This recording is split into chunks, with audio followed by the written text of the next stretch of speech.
दहावीच्या आणि जास्तीत जास्त सगळ्यांनी व्हिडिओ सुरू कराल तर बरं वाटेल, म्हणजे कळतं तरी हो. की काय आपण करतो.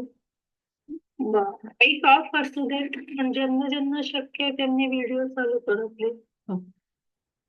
मागच्या सोमवारी आपण प्राणायाम म्हणजे काय हे बघितलं. रोजच्या जीवनामध्ये आपण कसं कसं न कळतपणे प्राणायाम करत असतो ते पण आपण बघितलं.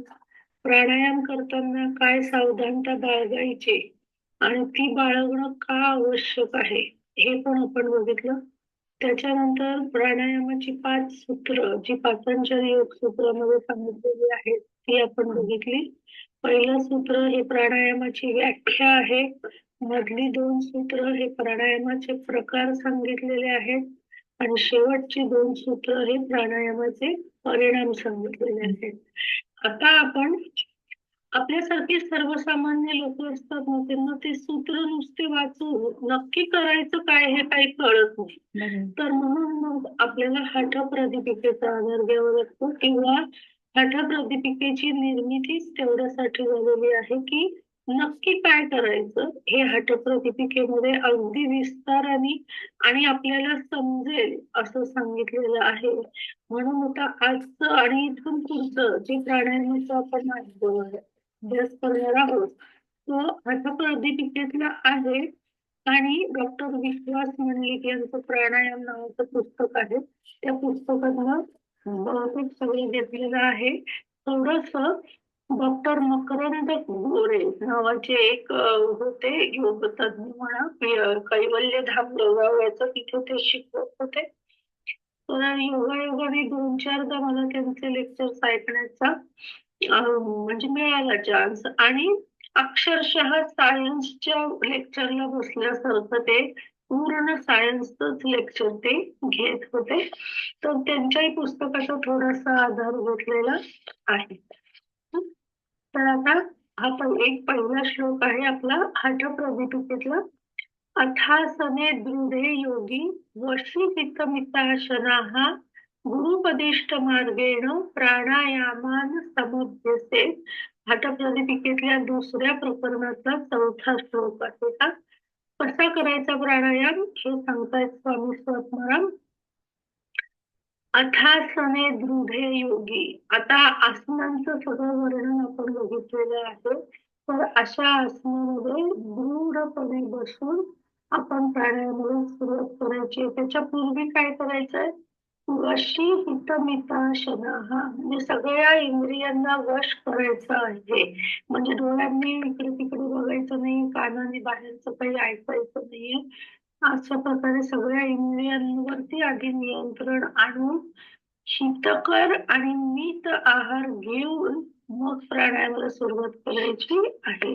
गुरुपदिष्ट मार्गेण प्राणायामान समुद्यसे म्हणजे आधी जे आपल्याला सांगितलं होतं इतकी दक्षता घ्या, इतकी दक्षता घ्या, तर त्याच्यासाठीच गुरु जशा पद्धतीने सांगतील तशाच पद्धतीने प्राणायामाचा सम प्रमाणात अभ्यास करायचा आहे. हे असे संस्कृत मधले ट्रिकी शब्द जरा असतात.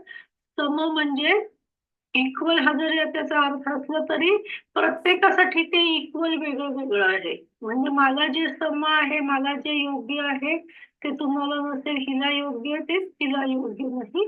तर असा सम हा थोडासा ट्रिकी शब्द आपल्याला जेवढं झेपेल, आपल्याला जेवढं पाहिजे योग्य आहे तेवढ्या प्रमाणात प्रत्येकाने अभ्यास करायचा आहे.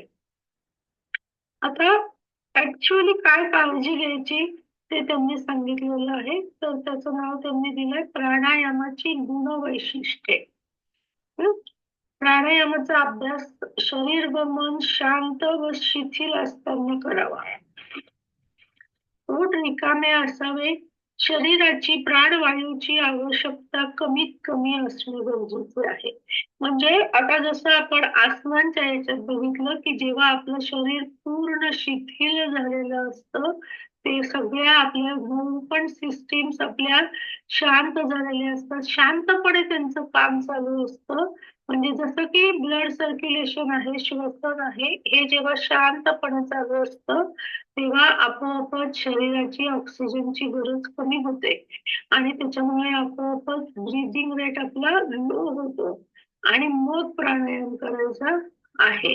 म्हणजे आता हे जे दाखवतात किंवा सांगतात की भ्रमण प्राणायाम किंवा चालताना प्राणायाम करायचा किंवा अजून बाकीचे काय काय प्रकार, तर ते योग्य नाही. प्राणायाम हा शरीर आणि मन दोन्ही पण शांत शिथिल झाल्यावरच करायचं आहे. प्राणायाम करताना श्वसनावर अत्यंत जाणीवपूर्वक नियंत्रण ठेवायचे असते. यांत्रिकपणे ही तुम्ही क्रिया करायची नसते. म्हणजे काय, एकीकडे आपण करतोय प्राणायाम, आपलं मेकॅनिकली चालू आहे आणि लक्ष कुठेतरी आहे वरतीकडेच, तर अशा पद्धतीने जर केलं प्राणायाम तर त्याचा आपल्याला काहीही उपयोग होणार नाही. त्याच्यामुळे यांत्रिकपणे क्रिया करायची नाही, जाणीवपूर्वक करायची आहे. कुंभकाची वेळी शरीर आणि मनाची स्थिरता अपेक्षित आहे, आवश्यक पण आहे. प्राणायामाच्या प्रत्येक आवर्तनात पूरक, कुंभक, रेचक हे 3 भाग आहेत. प्राणायामाचे हे 3 भाग आहेत. पूरक, कुंभक आणि रेचक. त्यांचं आपसातील प्रमाण आणि त्या ठराविक प्रमाणातच प्राणायाम करायचा असतो आणि हे जे एकदा आपण प्रमाण ठरवलं, हे सारखं बदलायचं नाही. आता हे प्रमाण कसं ठरवायचं हे येईल पुढे ऍक्च्युअल प्राणायाम जेव्हा सांगतो तेव्हा. कुंभकाचे 2 प्रकार आहेत. आता पतंजलींनी 4 प्रकार सांगितले होते हं. आता यांनी काय सांगतायत की कुंभकाचे 2 प्रकार आहेत, बाह्य कुंभक आणि आभ्यंतर कुंभक. तर बाह्य कुंभक म्हणजे श्वास बाहेर सोडायचा आणि कुंभक लावायचा, हा बाह्य कुंभक झाला. आभ्यंतर कुंभक म्हणजे आत श्वास घ्यायचा आणि त्या कुंभक करायचा. आता अजून जे प्रकार आहेत, दुसरा स्तंभ वृत्ती, तर तो फारसा प्रचलित नाहीये आणि दुसरा आहे तो केवल कुंभक, तर म्हणजे दुसरा मीन्स चौथा, तर तो आपोआप होत असतो जेव्हा आपली या 2 पहिल्या कुंभकांची खूप जास्त प्रॅक्टिस होईल, तेव्हा आपोआप केवल कुंभक होतो. म्हणून 2च कुंभक आहेत असं यांनी सांगितलंय, कारण पुढचे 2 कुंभक आपण करत नाही. म्हणजे आपोआप होतात किंवा काय. तर अभ्यंतर कुंभकाला अजून 2 नाव आहेत. अभ्यंतर कुंभक म्हणजेच पूर्ण कुंभक आणि त्याचं अजून एक नाव आहे आंतरकुंभक आणि बहिर्कुंभकाचं दुसरं नाव आहे शून्य कुंभक. आता पुढचा मुद्दा, प्राणायामासाठी ध्यानात्मक आसनात बसावे. आता ध्यानात्मक आसनं ही 6 सांगितलेली आहेत. तर पहिलं आहे पद्मासन. जेव्हा आपण सगळ्या फोटोमध्ये युजली आपण पद्मासनाचं ध्यान करताना बघतो. तर पद्मासन, सिद्धासन, वज्रासन, समासन, स्वस्तिकासन आणि भद्रासन, अशी ही 6 आसनं आहेत. याच्यापैकी कुठल्याही एका आसनात ज्यामध्ये आपण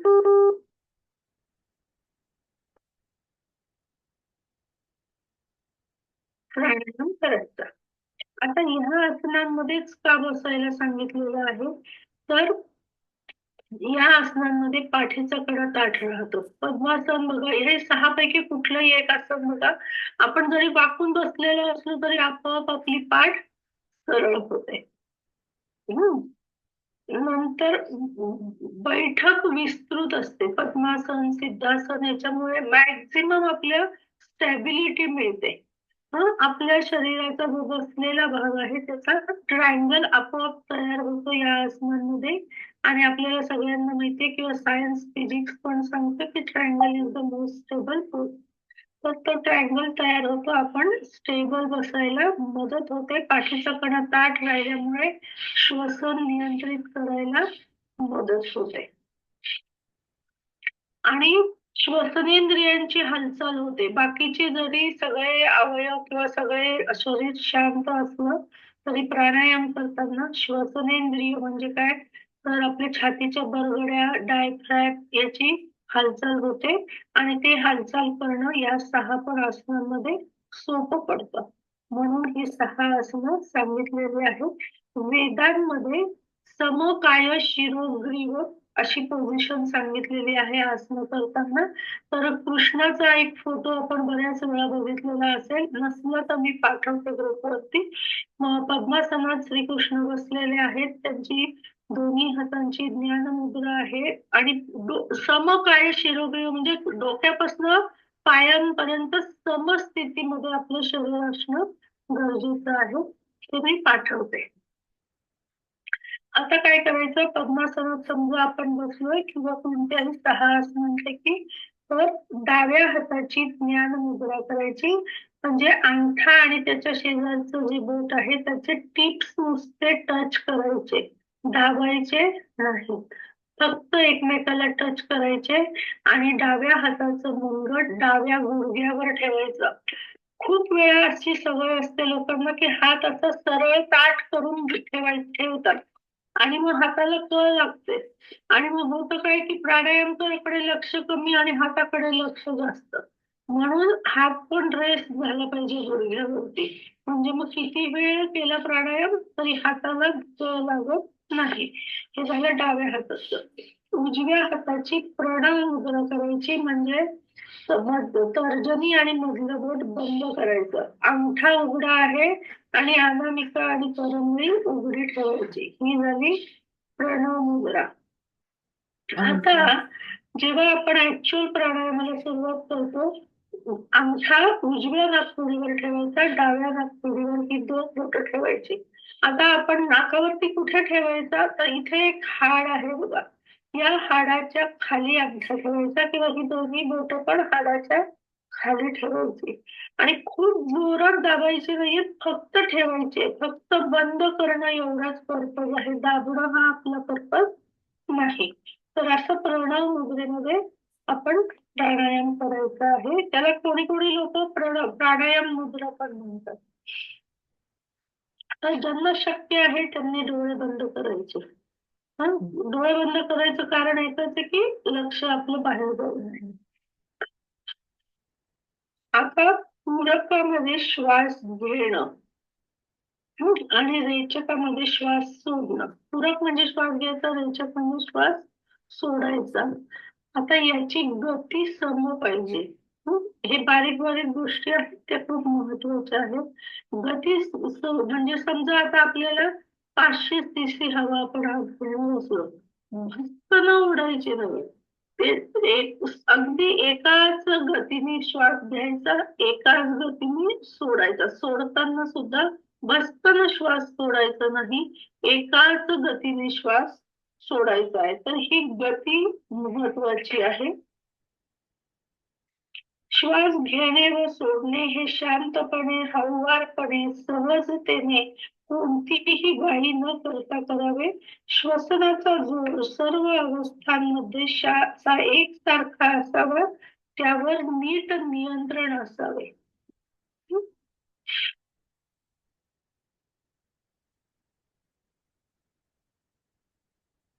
काही काही लोकांना काय सवय सवय असते असं म्हणा किंवा त्यांच्या न कळत घडतं असं म्हणा, काही म्हणा, पण हे होतं की काय करतात, पुरं आधी व्यवस्थित एका गतीने श्वास घ्यायचा आणि मग संपत आला की एकदम जोरात ओढायचा. म्हणजे कदाचित असं डोक्यात असेल की किती मॅक्झिमम मी घेऊ शकते, पण असं करायचं नाहीये. तर पहिलीच गती शेवटपर्यंत असली पाहिजे. इव्हन श्वास सोडताना पण नंतर एकदम जोरात झटका देऊन सोडला जातो, तर ते कदाचित कपालभातीचं आणि त्याचं काहीतरी कनेक्शन लावत असावेत, पण असं काहीच आपल्याला करायचं नाहीये. आता शरीरशास्त्राच्या दृष्टिकोनातनं पूरक आणि रेचक यांचं प्रमाण एकाच गुण आहे आणि हे आता प्रमाण कसं ठरवायचं हे आपण पुढे बघणार आहोत. आता प्राणायाम कसा करायचा, ऍक्च्युअली कसं काय करायचं प्राणायाम, तर त्याच्या आधी सुद्धा थोडस मला असं सांगावं असं वाटतं की प्राणायामाच्या आधी कपालभाती करायची. कपालभाती ही शुद्धी क्रिया आहे, श्वसन मार्गाची शुद्धी क्रिया आहे, म्हणून ती प्राणायामाच्या आधी केली जाते. आता आपण नंतर हे सगळं अष्टांग झाल्यावरती एक छोटस लेक्चर शुद्धिक्रियांचं घेऊ तेव्हा कपालभातीबद्दल जास्त माहिती घेऊ. पण कपालभाती ही नेहमी प्राणायामाच्या आधी करायची, कारण श्वसन मार्ग शुद्ध होतो त्याच्यामुळे. त्याच्यानंतर दीर्घ श्वसन करायचं. दीर्घ श्वसन म्हणजे काय करायचं? पूर्ण श्वास घ्यायचा, फुल कॅपॅसिटी, लंग्स आपले पूर्ण भरले पाहिजे, आणि पूर्ण सोडायचं, अर्थातच एका लयीत. जसं त्यांनी आधी सांगितलेलं आहे. आता सर्वसामान्यपणे आपण आता जसं आपण बसलोय, तर आपण 500 सीसी हवा आत घेतो नॉर्मली. जेव्हा आपल्याला दीर्घ श्वसनाची प्रॅक्टिस होते तेव्हा आपण 5,000 ते 6,000 सीसी हवा घेऊ शकतो. एवढी आपल्या लंग्सची कॅपॅसिटी वाढते. म्हणजे 10%च आता आपण लंग्स वापरतोय, 90% लंग्स आपण वापरतच नाही आहोत. म्हणजे नुसतं दीर्घ श्वसन जरी केलं ना, तरी बघा किती प्रमाणात जास्त ऑक्सिजन मिळेल आणि जास्त बाहेर टाकले जातील टॉक्झिन्स. तर दीर्घ श्वसन आधी कपालभाती करायची, दीर्घ श्वसन करायचं, आणि मग आता हे एक एक पुढे स्टेप्स आहेत. मग अनुलोम विलोम करायचा. आता ऍक्च्युली प्राणायाम कसा करायचा? तर आपली श्वसन संस्था स्वयंचलित आहे, म्हणजे काय? इनव्हॉलंटरी किंवा अनैच्छिक आहे. आपोआप श्वास चालू आहे, आपल्याला त्याच्यासाठी करावं लागत नाहीये, म्हणजे आपलं कंट्रोल नाहीये त्या श्वासावरती. आता चालू श्वास, आपलं काहीच त्याच्यावरती नियंत्रण नाहीये. आता वेगवेगळ्या प्रतिक्षिप्त क्रियांमुळे त्याचं नियंत्रण होतं. म्हणजे आता एकदम काहीतरी मी समजा इथे साप बघितलं, तर एकदम 2 सेकंद साठी माझा श्वास थांब, हे नियंत्रण आपोआप होतं, ऑटोनॉमस नर्वस सिस्टीम करते. किंवा चालताना ब्रीदिंग रेट वाढतो, वर जिना चढताना ब्रीदिंग रेट वाढतो. आपण हे मागच्या वेळेस सगळं बघितलंय. तर हे सगळं ऑटोमॅटिकली होतं, ऑटोनॉमस नर्वस सिस्टीम करते, आपण करतो. तर आता श्वसनामध्ये काय करतो आपण, सॉरी प्राणायामामध्ये आपण काय करतो, तर आपण त्याच्यावरती नियंत्रण आणायचा प्रयत्न करतो. तर ते सेमी व्हॉलेंटरी, म्हणजे काहीच प्रमाणात आपण नियंत्रण आणू शकतो, 100% नियंत्रण आणू शकत नाही. थोड्या प्रकारात आपण नियंत्रण आणू शकतो. श्वसनाचा प्रकार आपण बदलतो आणि वेग बदलतो. म्हणजे आता दोन्ही नाकपुड्यांनी श्वास घेतोय, मग आता अनुलोम विलोम करा म्हटलं तर आपण एकीने घेणार, एकीने सोडणार, किंवा वेगवेगळ्या प्राणायामांच्या वेगळ्या वेगळ्या पद्धती आहेत. तर मग म्हणजे काय होतं, तर आपण याच्यावरती नियंत्रण आणतो आणि ब्रीदिंग रेट पण आपण बदलतो. आता जसं आत्ताच म्हटलं की एकाच गतीने श्वास घ्यायचा, मॅक्झिमम श्वास घ्यायचा वगैरे, तर आपण त्याची श्वसनाचा प्रकार बदलतो आणि वेग बदलतो. जाणीवपूर्वक हा बदल करत असल्यामुळे याचा संबंध मनाशी आणि मज्जा संस्थेशी आहे. आता पहिली स्टेप प्राणायामामधली आहे पूरक. आता पूरक आणि इन्हेलेशन मध्ये काय फरक आहे ते बघा. श्वास आता नॉर्मली चालू आहे, त्याला म्हणायचं इन्हेलेशन, किंवा आपण नॉर्मली श्वास घेतो आहे, ही स्वाभाविक प्रक्रिया आहे. आणि पूरकाची प्रक्रिया ही कशी आहे, तर ही ऐच्छिक आहे, नियंत्रित आहे. आपण पर्पजली करतो आहोत आणि आपलं नियंत्रण आहे श्वासावर. नॅचरली नियंत्रण नाहीये. पूरकामध्ये आपण श्वासावरती नियंत्रण आणतो आहोत. त्याच्यानंतर वेळ, जोर आणि हवेचं प्रमाण आपण ठरवतो. किती जोरात दाबायचं, किती वेळ श्वास घ्यायचा, हे सगळं आपण, हवा किती आत घ्यायची, हे सगळं प्रमाण आपण ठरवलेलं असतं. म्हणजे पूरकाला बरेच लोक इनहेलेशन समजतात, किंवा नुसतं श्वास घेणं म्हणजे पूरक नव्हे. पूरक हा ऐच्छिक आहे, त्याच्यावरती आपलं नियंत्रण आहे. वेळ, दाब किती घ्यायचा, किती हवा घ्यायची आत, हे सगळ्या गोष्टी आपण ठरवलेल्या आहेत. आता त्या कशा ठरवायच्या ते पण आपण पुढे बघणार आहोत. पूरकामध्ये श्वास घेण्याची प्रक्रिया अतिशय सावकाश केली जाते, एका लयीत केली जाते. त्यामागचा जोर सुद्धा एकसारखा ठेवला पाहिजे. आता समजा आपण आत्ता 1 सेकंदात श्वास घेतो आहोत, तर पूरक करताना आपण 3 ते 5 सेकंदामध्ये श्वास घेतो किंवा तसं घेणं अपेक्षित आहे. म्हणजे आता 1 सेकंदात घेत असेल तर आपण 3 सेकंदामध्ये श्वास घेतल्यामुळे आपोआपच हवा जास्त आत जाते. आता 1 सेकंद हे त्यांनी फक्त आपल्याला उदाहरण दिलेलं आहे. 3 सेकंद, 5 सेकंद खूप प्रॅक्टिस झाली तर आपण 10 सेकंदापर्यंत आपण श्वास आत घेऊ शकतो. हा पुढचा आणि प्रॅक्टिसचा भाग आहे. आता पूरक करताना आपल्याला काय करायचंय, पूरकाचे परिणाम काय होतात? तर फुफ्फुसांची श्वास घेण्याची क्षमता वाढते. आत्ताच आपण बघितलं, जास्त प्रमाणात प्राणवायू उपलब्ध होतो.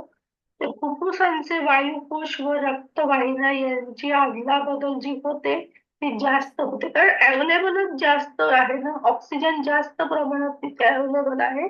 त्याच्यामुळे ते रक्तवाहिन्यांमध्ये जास्त प्रमाणात ऑक्सिजन जातो आणि कार्बन डायऑक्साईड किंवा इतर जे टॉक्झिन्स असतात ते पण जास्त प्रमाणामध्ये बाहेर येतात. आणि हळू जर रोज आपण कंटिन्युअसली प्राणायाम करत गेलो तर आपली फुफ्फुसांची कार्यक्षमता चांगली राहते किंवा वाढते.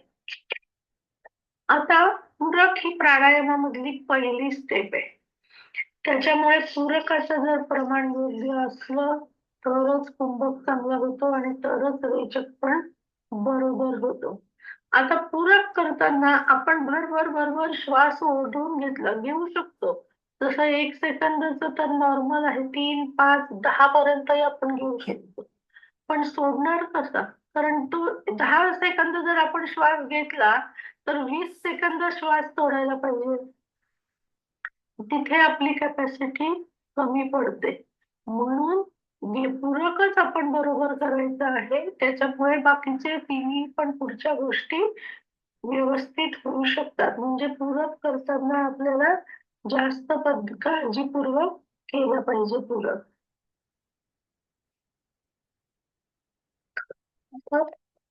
पुढचा भाग आहे कुंभक. प्राणायामाचे 3 जे भाग आहेत त्याच्यातलं पूरक झाला. आता दुसरा भाग आहे कुंभक. आता कुंभक हाच ऍक्च्युअल प्राणायाम आहे. जसं पतंजलींनी सांगितलंय की गती विच्छेद हा प्राणायाम. गतीचा श्वास आणि प्रश्वासाच्या गतीचा विच्छेद करणं म्हणजेच कुंभक आहे. आणि हठप्रदीपिकेमध्ये अष्टकुंभक नाव दिलेलं आहे, म्हणजे 8 प्रकारचे कुंभक. तर कुंभक म्हणजेच प्राणायाम आणि प्राणायाम म्हणजेच कुंभक. जोपर्यंत आपण गतीचा विच्छेद करणार नाही तोपर्यंत त्याला प्राणायाम म्हणत नाहीत.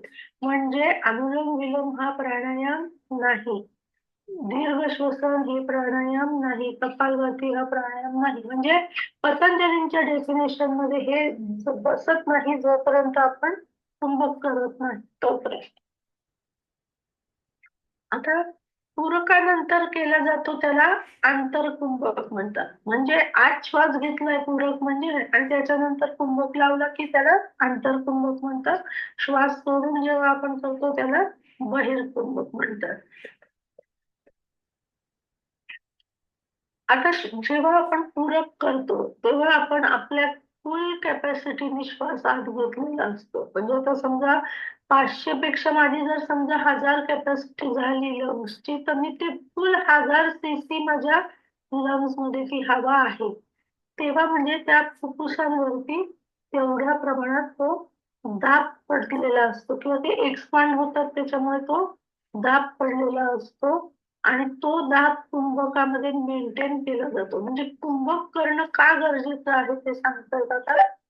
कुंभकामध्ये काय होतं की तो जो दाब असतो तो तेवढा वेळ तिथे मेंटेन केला जातो. म्हणजे समजा आपण जर आता 5 सेकंद 6 सेकंद जर कुंभक केला तर तो तेवढा वेळ तिथे तेवढी जास्त वेळ तिथे हवा राहते. म्हणजे आपण घेतला आणि लगेच सोडला तर त्याचा परिणाम नक्कीच कमी होईल. त्याच्या उलट जर आपण तो ठेवला आतमध्ये तर जास्त वेळ हवा फुफ्फुसांमध्ये राहते आणि इंटरॅक्शन म्हणजे आपण ज्याला डिफ्युजन ऑफ गॅसेस म्हणतो ते जास्त चांगल्या प्रकारे होतं. म्हणून कुंभक करणं गरजेचं आहे. कुंभक आता हे तर सांगितलं ना, कुंभक आता ही हवा आतमध्ये राहते ह्याच्यावरती पण नियंत्रण आणणं गरजेचं आहे. म्हणजे आता हे लोणावळ्याचे जे कुवलयानंद होते, म्हणजे ज्यांनी कैवल्यधामची स्थापना केली, ते मोठे सायन्स, तर त्यांनी सांगितलं होतं की ते कुंभकाला ते आपल्या वॉलची उपमा दिली त्यांनी. सेफ्टी वॉल जसा असतो आपल्या, तर सेफ्टी उपमा त्यांनी दिलेली आहे. कारण जर कुकरमध्ये हवा अशीच कोंबून राहिली तर त्याचा एकदम स्फोट होऊ शकतो. तसंच ही कुंभकामध्ये जी आपण हवा आत कोंडलीच आहे ना, तर ती कोंडलेली हवा जर योग्य प्रमाणे तिचं नियंत्रण नाही झालं तर त्याचा शरीरावरती अनिष्ट परिणाम होऊ शकतो. म्हणून ट्रीप बंद करणं आवश्यक आहे. विदाऊट बंद कुंभक कधीही करायचा नाही. हं? हे पण लक्षात घ्या. आता एक गोष्ट मला खरं तर आधीच सांगायला हवी होती. तर हे सगळं मी तुम्हाला सांगते आहे एक माहिती म्हणून. पण एक चांगला मार्गदर्शक किंवा सुपरवायझर समोर असल्याशिवाय प्लीज कुणीही करू नका प्राणायाम. एवढं सहज सोपी गोष्ट नाहीये. तशी पहिल्यांदी दक्षता त्यांनी सांगितलेलीच आहे. पण आपण सुद्धा आता करताना कोणीतरी चांगला, ज्याला खरोखरीच नॉलेज आहे, अशा माणसाच्या समोरच आपण प्राणायाम करावा. हम्म.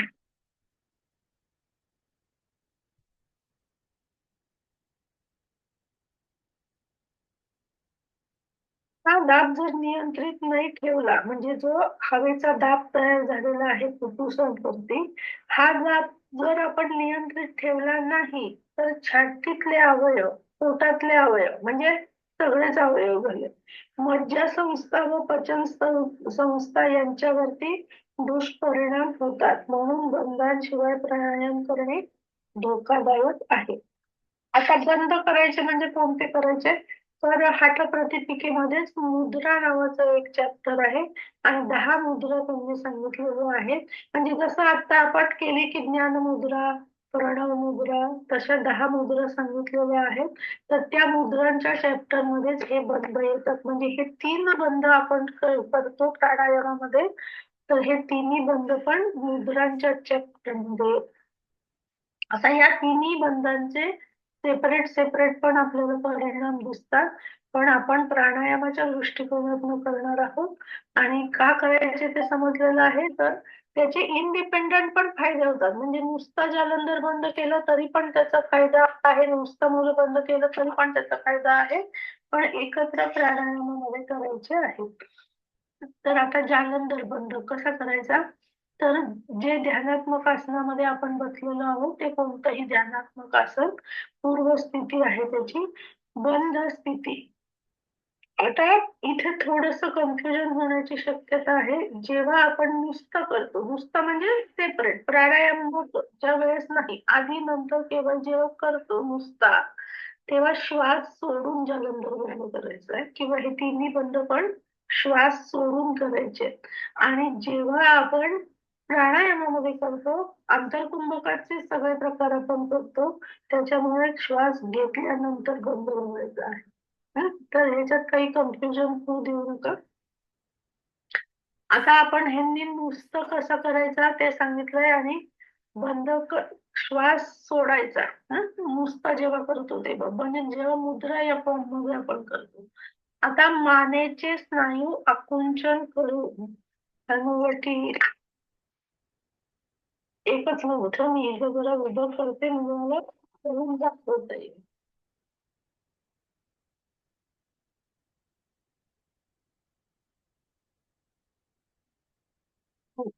आता जेव्हा आपल्याला जालंधर बंद करायचा आहे, तेव्हा मानेचे स्नायू आकुंचन करायचे, आधी श्वास सोडायचा, हे सगळे मसल्स कॉन्ट्रॅक्ट करायचे आणि हनुवटीला आपली इथे एक असा गळ्यापाशी एक असा खड्डा आहे बघा, हा स्लॉट आहे, याच्यामध्ये तो आपली हनुवटी अडकवायची, लॉक करायची. त्याच्यामुळे आपला श्वास बंद होतो, बंद लागतो. हा पहिला बंद आहे प्राणायामातला. बघा आता,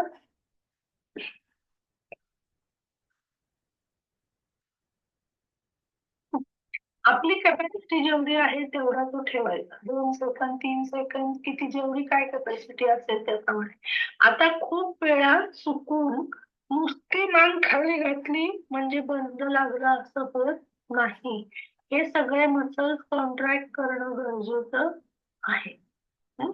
तर अशा प्रकारे जागोंदर बंद लावायचा आहे. आता जेव्हा प्राणायाम आपण करणार आहोत तेव्हा अंतरकुंभक करायचा आहे. त्याच्यामुळे श्वास आत घेऊन जागोंदर बंद लावायचा आहे. नुसता पण आपण करू शकतो कारण त्याचे परिणाम मी सांगितलेले आहे.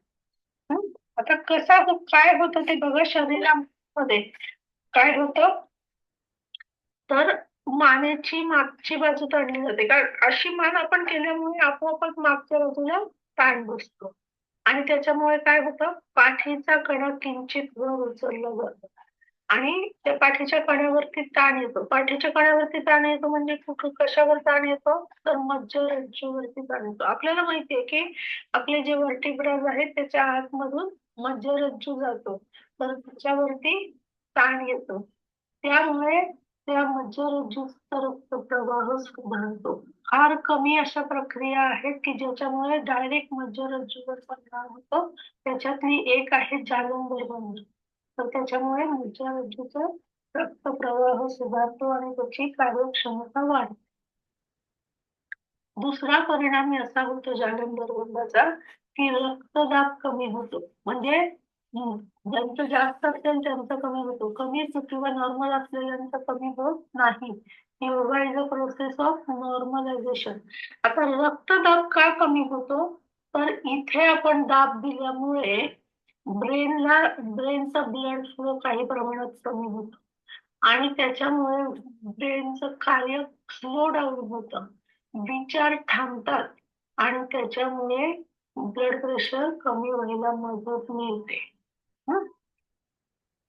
हृदयाचे कार्य अधिक चांगल्याप्रमाणे अधिक शांतपणे चालू लागते आणि शरीर आणि मनाची निस्पंद अवस्था अनुभवायला येईल. शरीर आणि मन हे एकदम शांत होतं. अनेक वर्षांच्या अभ्यासाने समाधीच्या दिशेने वाटचाल सुरू होते. मनाची विचाररहित अवस्था अनुभवास येते. आता जर प्राणायाम करताना का करणं महत्वाचं आहे जालंधर बंद तर पूरक केल्यानंतर नाकपुड्या आपण बंद करतो. म्हणजे कुंभक करायसाठी. तर त्याच्यामुळे काय होतं हवा बाहेर जायची बंद होते. बरोबर आहे. आपण श्वास घेतला म्हणजे पूरक केला नाक बंद केलं हवा आत आहे. आता त्याला जर आपण नियंत्रित केलं नाही म्हणजे जालंधर बंद वाजला की हवा आतच राहणार वर येणार नाही आणि जर बांधला नाही जालंधर बंद आपण तर हे ज्या युस्टेशियन ट्यूब असतात ज्या कानाच्या मागे अशा इथे असतात तर त्याच्यामध्ये ती हवा जाऊ शकते आणि कानाच्या पडद्याला मागून दाब येतो आणि कानाला धोका निर्माण होतो. म्हणून बंद करणं अतिशय आवश्यक आहे. जालंधर बंद बांधला की आपले कान वाजतात. अगदी सोप्या शब्दात सांगू. आता दक्षता काय घ्यायची श्वसनाचा आणि रक्तदाबाचा विकार असेल तर त्यांनी तज्ञांच्या देखरेखीशिवाय जालंधर बंद करू नये. ही दक्षता जालंधर बंदासाठी घ्यायची. पुढचा बंद आहे मूलबंद. याचा संबंध मूलगाव चक्राशी आहे म्हणून याचं नाव मूलबंद ठेवलेलं आहे. जालंधर बंद याचं नाव ठेवायचं कारण असं आहे की एकतर याचा शोध जालंधर ऋषींनी लावला असेल हे एक कारण. दुसरं कारण असं की मानेमध्ये बघा खूप जाळच आहे आपलं सगळं म्हणजे अन्ननलिका श्वास नलिका युस्टेशियन ट्यूब नंतर कॅरोटिड आर्टरीज असे सगळे 7 पथ जातात मानेमधून म्हणजे जाळं झालंय थोडक्यात म्हणजे आणि मग ते जाळं बंद करायचं म्हणून पण जालंधर बंद असं नाव असेल. आणि आता हे मूलबंद म्हणजे याचा संबंध मूलाधार चक्राशी आहे म्हणून याचं नाव मूलबंद आहे. आणि पूर्वस्थिती अर्थातच तुमचे पण ध्यानात्मक असत. आता ऍक्च्युली कसा करायचा श्वास घ्यायचा आणि गुदद्वाराचे स्नायू म्हणजे आपल्या ऍनसचे जे स्नायू आहेत ते सगळे स्नायू कॉन्ट्रॅक्ट करायचे आणि वर उचलून घ्यायचे की झालं मूलबंद. आता हे झालं म्हणणं इतकं सोपं आहे, पण तेवढं सोपं नाहीये. मूलबंध करू शकतो आपण, पण तो मेंटेन करणं कठीण जातं, कारण अशा पद्धतीने आपण कधीही त्या मसल्सला हालचाल झालेली नसते. त्याच्यामुळे मूलबंध शिकवून ठेवणं थोडस प्रॅक्टिसचं भाग आहे. होत नाही असं काही नाही, फक्त जरा प्रॅक्टिस करावी लागते. आता या स्नायूंचं कॉन्ट्रॅक्शन केल्यामुळे तो वर उचललं, म्हणजे थोडक्यात म्हणजे त्यांना मुवमेंट दिल्यामुळे त्यांचं ब्लड सर्क्युलेशन सुधारतं, आणि ब्लड सर्क्युलेशन सुधारल्यामुळे त्यांचं फंक्शन पण सुधारतं. आता मूलाधार फंक्शन तिथलं सॉरी अनसचं फंक्शन सुधारल्यामुळे इनडायरेक्टली डायजेस्टिव्ह सिस्टीमचं फंक्शन सुधारतं. आता अजून महत्वाचा फायदा म्हणजे मूलाधार चक्रावरती दाब येतो याच्यामुळे, जे आपण जर उचलतो स्नायू त्याच्यामुळे, आणि कुंडलिनी जागृतीसाठी याची खूप मदत होते. आता दक्षता कोणती? ज्यांना हर्निया झालाय, मूलव्याध झाले, अशा लोकांनी तज्ञांच्या मार्गदर्शनाशिवाय मूलबंध करू नये. सगळ्यांना आता प्रत्येक याच्यात हेच लिहिलेलं आहे की तज्ञांच्या मार्गदर्शनाशिवाय करू नये. तिसरा बंध आहे उडियान बंध. वर ओढायचंय, सगळं वरती जाणार आहे म्हणून याचं नाव उडियान बंध ठेवलेलं आहे. पूर्व स्थिती अर्थातच कुठलंही ध्यानात्मक आसन, पण जेव्हा नुसता उडियान बंद केला जातो किंवा नवली नावाची एक शुद्ध क्रिया आहे त्याच्यामध्ये जेव्हा उडियान बंद केला जातो तेव्हा तो उभं राहून केला जातो, त्याला उडियान आसन म्हणतात. ते आता आपण बघू, पण आपण शुद्धी क्रियांमध्ये हे येईल. पण आपण आता प्राणायामामध्ये कसं करायचं ते बघतोय. त्याच्यामुळे पूर्वस्थिती ही कुठलंही ध्यानात्मक आसन हीच पूर्वस्थिती आहे. आता काय करायचं? श्वास घ्यायचा आणि पोटाचे मसल्स आत घ्यायचे वरून आणि वर उचलायचे. हा, सोपं आहे, फार काही कठीण नाही. मूलबंधापेक्षा उडियान बंध खूप सोपं आहे. श्वास आत घ्यायचा आणि पोटाचे मसल्स आत ओढायचे आणि वर उचलायचे. आता पोटाचं वर उचलल्यामुळे सॉरी पोटाचे मसल्स वर उचलल्यामुळे डायफ्रॅम वर ढकललं जातं. आता होतं काय, आपण नॉर्मल जेव्हा आपलं ब्रिदिंग चालू आहे ना आपलं पण, तर आपलं पण डायफ्रॅम पण हलतो. पोट का हलतं? तर डायफ्रॅम हलतो म्हणून पोट हलतं. ऍक्च्युली पोटात कुठे श्वास जात नसतो, पण डायफ्रॅम हलल्यामुळे पोट हलतं. तर डायफ्रॅम आता किती हलतो? तर 1 किंवा 1.5 इंच. नॉर्मली 1 ते 1.5 इंच डायफ्रॅम हलतो. आणि जेव्हा आपण प्रयत्नपूर्वक उडियान बंधामध्ये डायफ्रॅम वर उचलून घेतो, अशी काही दिवस आपल्याला प्रॅक्टिस झाल्यानंतर 7 ते 8 सेंटीमीटर वर उचलला जातो. आता किती जातो? 1 किंवा 2. हळूहळू 8 पर्यंत जाते. आता डायफ्रॅम जेवढा फ्लेक्झिबल होईल तेवढं आपण जास्त ब्रीदिंग करू शकतो. इव्हन तेवढी हवा आत जास्त राहते, कारण लंग्सला एक्सपांड व्हायला जागा मिळते. डायफ्रॅम जर फ्लेक्झिबल नसेल, जर तो खाली सरकलाच नाही, तर लंग्स कशी काय एक्सपांड होते? त्याच्यामुळे लंग्स एक्सपांड होण्यासाठी डायफ्रॅम आपलं फ्लेक्झिबल होणं गरजेचं आहे, आणि ते उडियान बंधामुळे शक्य होतं. हा आज महत्वाचा एक फायदा आहे उडियान बंधाचा. आता काय याचे परिणाम काय होतात उडियान बंधाचे? शरीरांतर्गत परिणाम. आता बघा, गुरुजी कसं सांगतात की शरीरांतर्गत परिणाम आपण काय म्हणतो? उडियान बंधाचे काय फायदे होतात? पण थोडासा फरक आहे ह्याच्यामध्ये त्यांच्या ह्याच्याकडून. तर आता हे डायफ्रामचं तुम्ही ऑलरेडी सांगितलं. दुसरा फायदा असा आहे की उदरस्थ इंद्रियांमध्ये ऋणदाब निर्माण होतो आणि त्या इंद्रियांचा रक्त पुरवठा अधिक चांगल्या प्रकारे होऊ शकतो.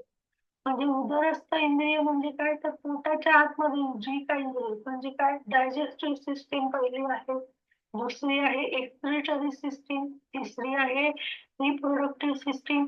तर या सगळ्या सिस्टीम्सला जास्त प्रमाणात ब्लड सप्लाय होतो आणि त्याच्यामुळे त्यांचं फंक्शन सुधारतं. फुफ्फुस, हृदय व पचन संस्थेची कार्यक्षमता सुधारते. कुंडलिनी जागृतीसाठी या बंधाचा चांगला उपयोग होतो.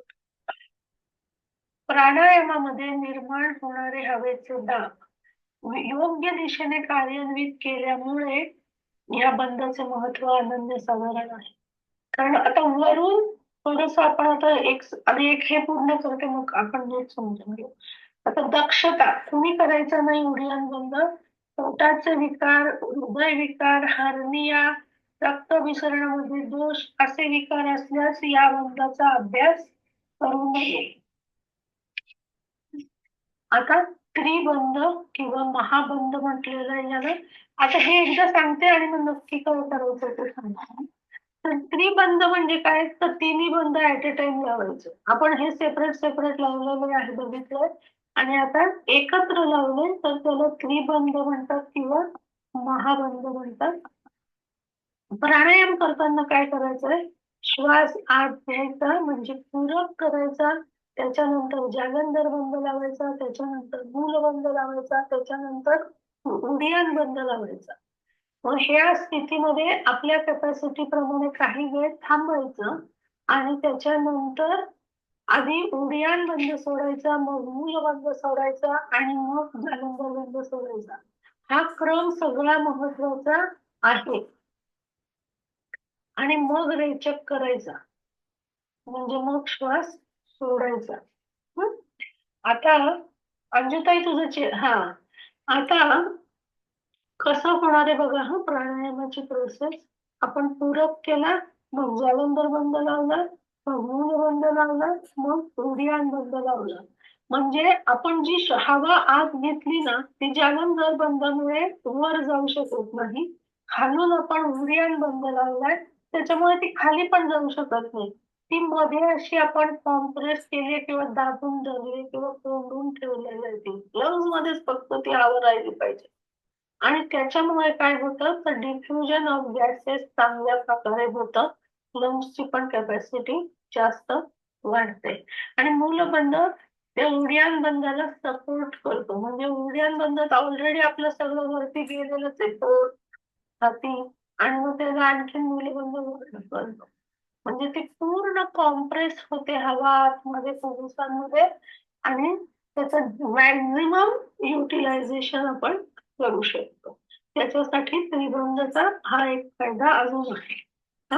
आता रेचक तिसरा पार्ट आहे कुंभकाचा. रेचक म्हणजे काय, तर हवा बाहेर सोडायचं. पण जसं पूरकात सांगितलं तसं की हे अतिशय नियंत्रितपणे हवा बाहेर सोडायची आहे.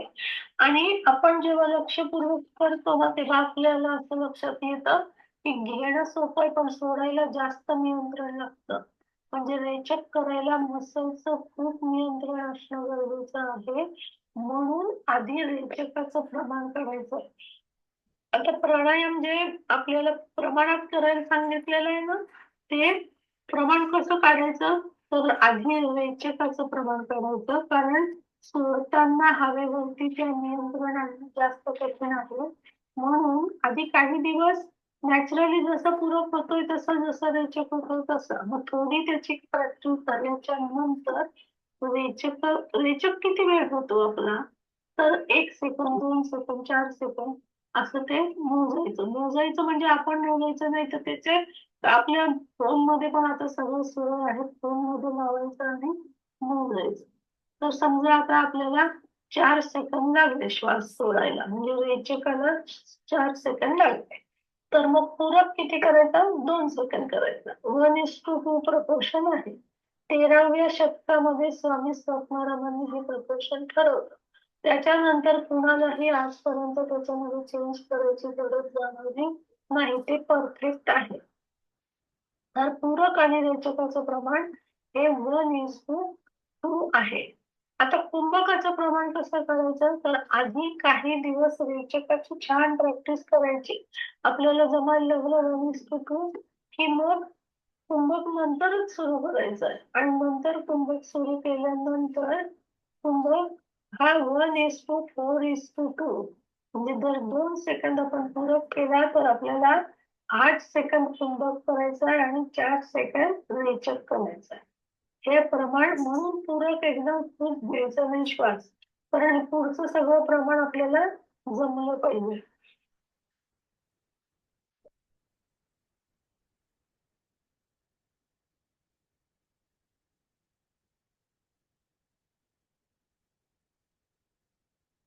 आता हे सगळं आता रेचकाचे नुसत्या रेचकाचे परिणाम सांगितलेले आहेत. तर दीर्घ रेचक केल्यामुळे चिकाटी, धैर्य व संयम वाढण्यास मदत होते. मनाची अधीरता, अस्थिरता कमी कमी होत जाते. निश्चय वाढतो, स्थिरता वाढते. रेचकामध्ये प्रदीर्घ अशा श्वास सोडताना मनोकायिक ताण आणि चिंता दूर होतात. मन शांत होते, भावनांचा उद्रेक होत नाही. मेंदूची उत्तेजना कमी होते व संतुलन वाढते. अशा वेळी हृदय गती वाढू शकत नाही, रक्तदाबही वाढू शकत नाही, उलट कमीच होते. आता थोडं थांबायचंय का, काही बोलायचंय का? का थांबलंय तर माझं शांभ समजतंय ना? हो हो हो व्यवस्थित समजतंय.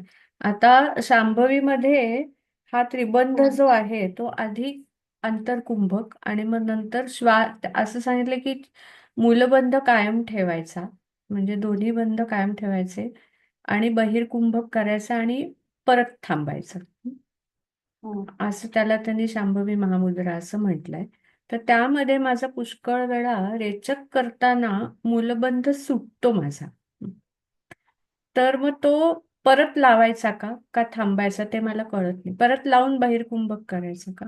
आता मी खरं सांगू का, हो. मला त्याच्यातलं काही नाही माहित माहिती नाही. नाही. हो म्हणजे हो माझं नॉलेज हो त्याच्यामध्ये नाहीये. बरोबर. पण मूलबंध जर आता आम्ही जेव्हा हो प्राणायाम करतो, हो मूलबंध सुटला की मग कुंभक सुटूनच जातो ना आपलं. म्हणजे कुंभक तो राहतच हा असतो. म्हणजे आणि ह्या दोन्ही हो बंधापेक्षा मूलबंध कठीण आहे. हा मूलबंध राहत नाही, लागतो राहत पण नाही. राहत ह नाही. आणि माझा तेवढा राहतो, म्हणजे सुरुवातीला श्वास आत घेऊन तिन्ही बंद अंतरकुंभक तिथपर्यंत परफेक्ट असतं आणि मग मूलबंध ठेवून श्वास सोडायचा आहे आणि बहिर्कुंभक करायचं आहे. तर तिथे माझा मूलबंध सुटून जातो, म्हणजे ते मला असं वाटतं मग माझी अर्धवट होते ती मुद्रा, म्हणजे ती सायकल पण माझी पूर्ण होत नाही पुष्कळ. कदाचित तुझं प्रॅक्टिसने होईल, पण मला नाही त्याच्यातलं ना. मला नॉलेज नाही. तर बरं मी ठीक आहे. हो ठीक आहे ठीक आहे हरकत पण नाही. पण तू जे आता सांगितलास त्याच्यामध्ये फक्त तू अंतर्कुंभक आणि मग हो सोडला की तो झाला, म्हणजे तो त्रिबंध हा झाला असं. म्हणजे परत हो हो बहिर्कुंभकात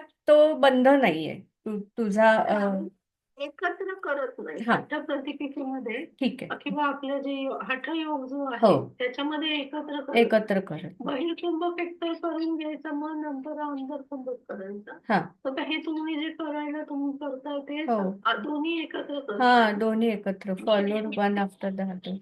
मला माहिती नाही. हा त्याच्यात ना कधी कोणी कधी राहतो माझा, पण कधी कधी माझा सुटून जातो. आणि मग आम्हाला शिकवताना असं सांगितलंय की समजा तुमचा म्हणजे सुटला ना तर इमिजिएटली परत करायचा नाही.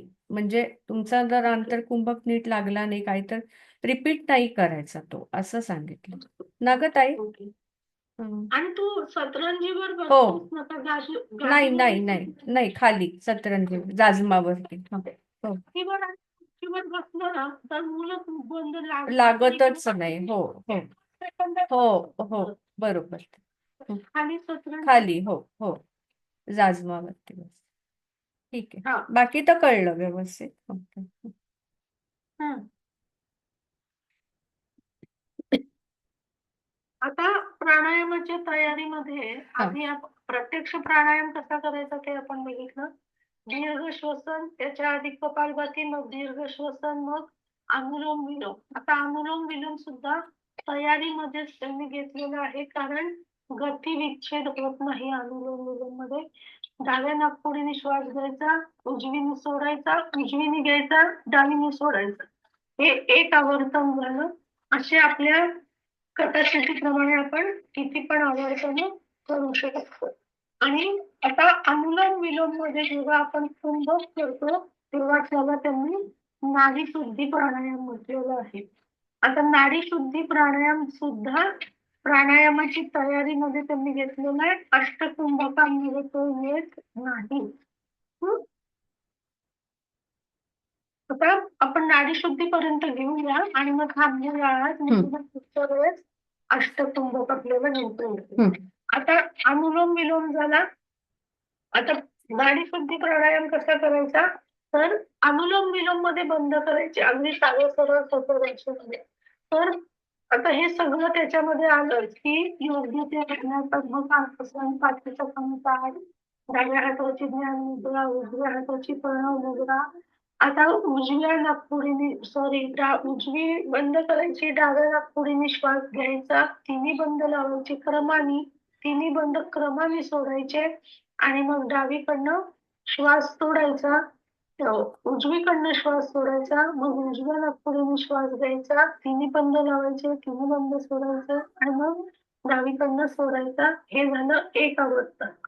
आणि अनुलोम विलोम आणि नाडी शुद्धीमध्ये नेहमी लक्षात ठेवायचं की सुरुवात आणि शेवट ही नेहमी डाव्याच बाजूने केली गेली पाहिजे, कारण डावी नाकपुडी ही शांत म्हणजे थंड असते आणि उजव्या नाकपुडीने जी हवा आत जाते ती उष्ण परिणाम करते शरीरावरती आणि डाव्या नाकपुडीने आत जाणारी नाडी ही थंड परिणाम करते. डाव्या नाडीला इडा, पिंगला आणि सुषुम्ना असं म्हटलेलं आहे. तर आपण नेहमी हे लक्षात ठेवायचं. आता शरीरांतर्गत परिणाम कशाचे? ह्याचे नाडीशुद्धी प्राणायामाचे. मेंदूचे विश्लेषणात्मक काम, बौद्धिक आणि अहंकाराशी संदर्भात जे विचार प्रवाह असतात ते संपतात नाडीशुद्धी प्राणायामामध्ये. मन शांत, शिथिल व स्थिर होत जातं. मनातली खळबळ, चिंता, अस्वस्थता कमी झाल्यामुळे भावनांचा प्रकोप होत नाही, त्याच्यामुळे ताणतणाव नाहीसे होतात. मज्जासंस्थेच्या कामामध्ये अडथळा आणणारे मल दूर झाल्यामुळे मज्जासंस्थेचे कार्य सुरळीत होते, कारण नाडी शुद्धीच नाव आहे. 72,000 नाड्यांची शुद्धी होते नाडी शुद्धी प्राणायामामध्ये. आता आपण या नाडीशुद्धी प्राणायामामध्ये किंवा अनुलोम विलोम मध्ये काय करतो, तर एकेका नाकपुडीने श्वास घेतो. एकदा उजवी डावीने घ्या, मग उजवीने सोडा, उजवीने घ्या, डावीने सोडा. याच्यामुळे काय होतं, तर डाव्या नाकपुडीचा संबंध उजव्या ब्रेनशी असतो आणि उजव्या नाकपुडीचा संबंध डाव्या ब्रेनशी असतो. त्याच्यामुळे यांचं कोऑर्डिनेशन वाढतं जेव्हा नाडीशुद्धी प्राणायामामुळे, आणि त्याचा परिणाम व्यक्तीच्या स्वभावात, वागण्यात आणि विचारांमध्ये दिसून येतो. हार्मोन्सचं कार्य सुधारतं आणि हार्मोन्स बॅलन्स होतात. आता प्रत्येक मुलीला, अगदी जवळजवळ प्रत्येक मुलीला हार्मोनल इम्बॅलन्स हा प्रकार आहे. तर त्याच्यासाठी नुसतं अनुलोम विलोम सुद्धा उपयोगी पडेल. 10 आवर्तनांमध्ये सुद्धा आपल्याला शांतता, उत्साह, प्रसन्नता, ताजेपणा जाणवतो. झोप व्यवस्थित होते, योग्य प्रमाणात होते, म्हणजे खूपच झोप होत नाही आणि कमी होत नाही. Yoga is a process of normalisation.